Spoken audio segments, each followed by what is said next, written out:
Hi everyone, welcome back to another video from Tech Basics. In this video, I'm going to show you how to log into PayPal with phone number.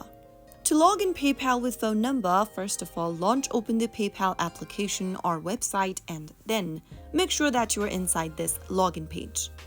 Now when it asks you if you like to log in or sign up, select log in and then you will get to enter your credentials on the next page. To log into PayPal with phone number, simply tap on Use Phone Number Instead link right under your email box.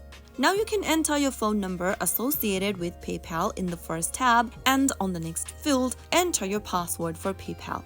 After entering both of your phone number and password, tap on the login button and you will be able to log in with your phone number. So that's how it's easily done. I hope you found the video helpful. If you did, make sure to give us a thumbs up. Don't forget to subscribe to the channel by hitting that subscribe button. Press the bell icon so that you'll never miss out another upcoming upload from us. I will be back again in the next episode. Thank you for watching.